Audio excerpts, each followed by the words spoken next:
Good morning. I'd like to talk a little bit about how I go about doing these different practices. So the breath of fire is one of the most consistent parts of my practice. Has been doing it for a couple of years now, and really feel the benefit. I've really had a long play with my interaction with the breath of fire, doing it in different poses, kind of finding my way into it and out of it, both by finding the rhythm in my breath where there wasn't, so I can be slightly out of breath and go into breath of fire and find the rhythm.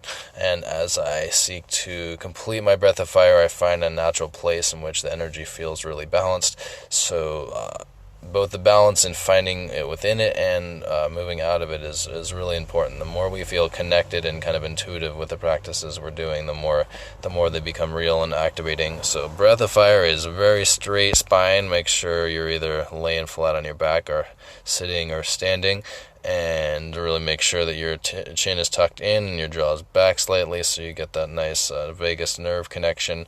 And then you want to bring your tongue directly up to the roof of your mouth, and there's a groove right there, and you want to push into that groove. It's a very small groove in the center of the top of the roof of your mouth, and you're going to keep your tongue kind of lodged in there and just kind of firmly pressed in there, and that activates our nervous system as we're doing this. And then it begins with a shallow exhale through the nose, and it follows a rhythm from there. So it would be, and much faster ideally, but as you're practicing, it's good to find the pace that you can work with and slowly improve. So it'll be straight spine as you can imagine, tongue up to the roof of your mouth, and lead with the exhale. Be forcing air out through your nose, contracting your stomach muscles, really pushing that air out with a contraction.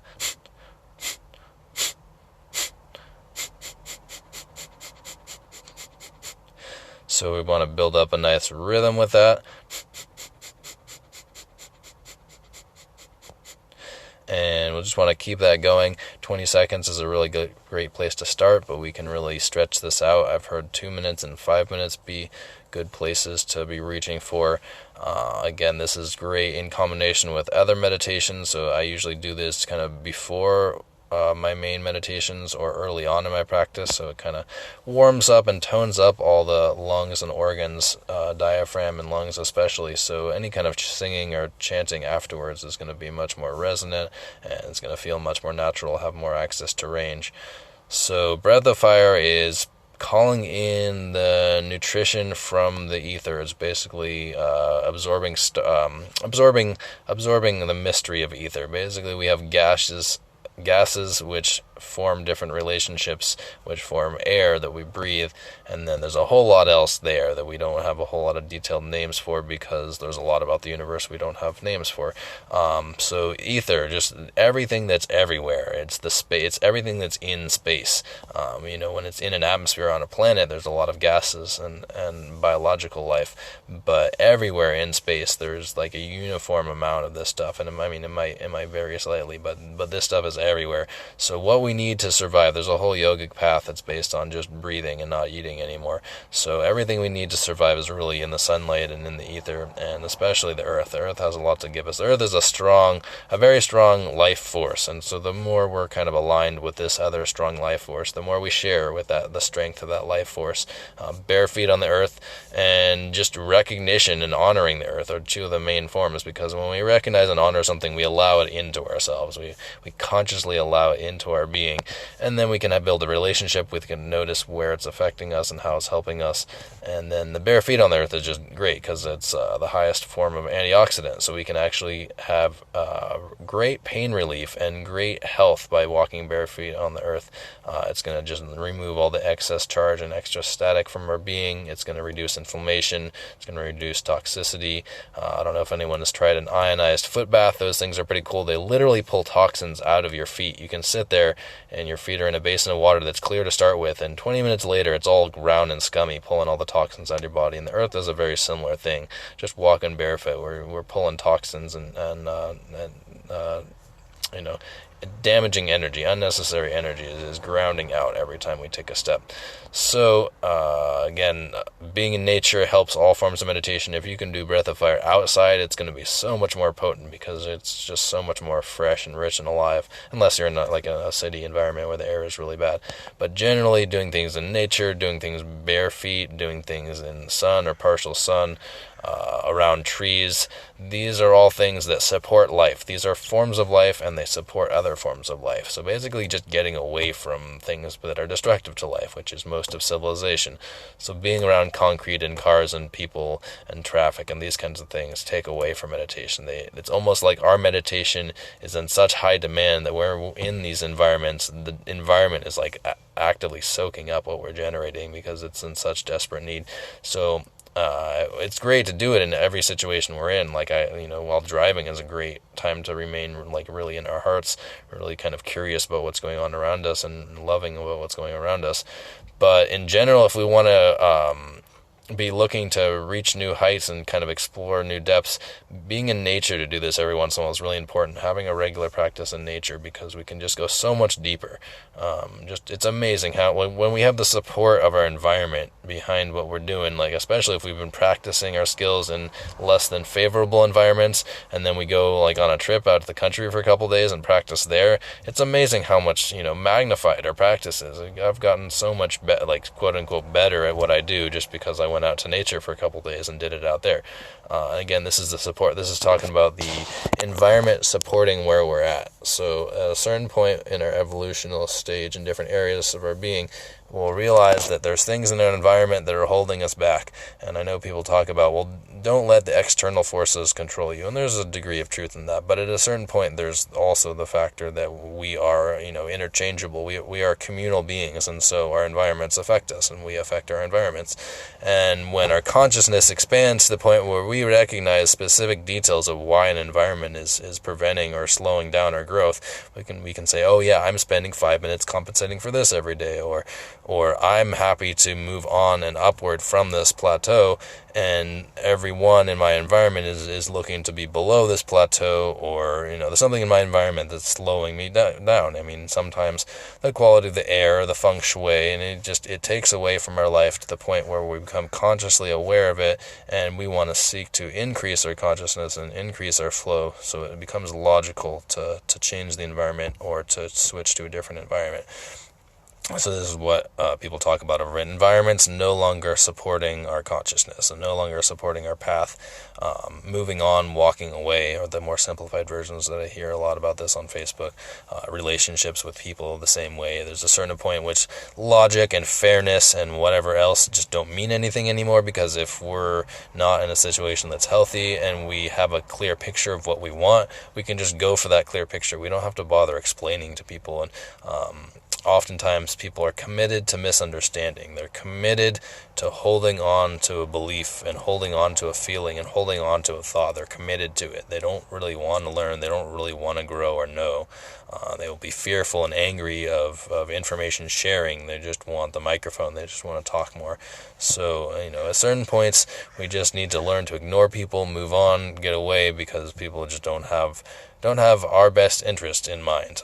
So no form of communication in these kinds of environments where people don't have our best interest in mind are purposeful. So especially work is a great example of this. When we're at work, there's virtually no reason to talk to anyone about anything that isn't work related, unless we really like these people, because for the most part, people at work are going to be unconscious. There's not that many conscious people, so the people that we're going to be working with, we want to influence them by being happy and having creative solutions and being supportive. And we want to avoid at all costs building up relationships and small talk, because relationships with unconscious people are all about unconsciousness. And so it becomes kind of a delicate situation of people project onto us and become attached to those projections and aren't curious about who we are, and so they attach themselves to projections, and then when they realize these projections are inaccurate, they feel betrayed. And they have such a limited consciousness that they feel the betrayal is coming from the person that they're having an attached belief to, rather than their beliefs betraying them. So this is a sign of unconsciousness, and a commitment to unconsciousness is that when we feel betrayed and we seek for a source external. Anytime I feel betrayed, I say, well, where is my attachment? Where am I feeling betrayed? Where did I make an inappropriate attachment? Maybe I trusted someone who isn't trustworthy. Maybe I really wanted something and didn't acknowledge that it wasn't a true need, or that it might have been impractical.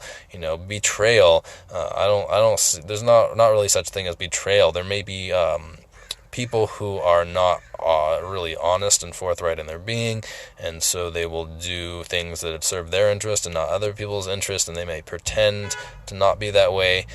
So betrayal often comes from people pretending and not being genuine, not being who they are. Again, people are terrified of genuine presence. They're terrified of self-examination because of the slave system. We've been taught that that's a bad thing to do, that it's scary to look at ourselves. But generally, we want to be looking at ourselves from as clear light as possible. So we want to be this duality of incredibly judgmental about ourselves and incredibly detached about ourselves. So we want to judge everything we do, everything we think, and everything we say, but not be attached to those judgments. We want to study those judgments. We want all of the judgments. My motto is yes and. So I want my answer, I want your answer, and I want to be open to the next answer that's going to come along that's going to help me. So it's yes and to everything. There's no reality that isn't real in some way. It may be very tiny and finite the way a reality is real, and very limited application may have far outweighing counterbalances, but everything is real in its own way. Every perspective is valid from its perspective. So Breath of Fire is just going to help energize us, clear us out, prepare us. Like I said, it's a great warm-up and toning for any kind of singing or chanting or speaking. But it's really going to magnify and put us in this prepared space. So as soon as we launch into our next activity, it's going to be really potentized. So this is how I like to use the Breath of Fire. I often use it right before Gayatri, or right before the triple mantra. So it's right before a really strong, dedicated mantra or chant. So I'll launch into just a minute of Gayatri right here.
Sorry, a little congested this morning. Satyam.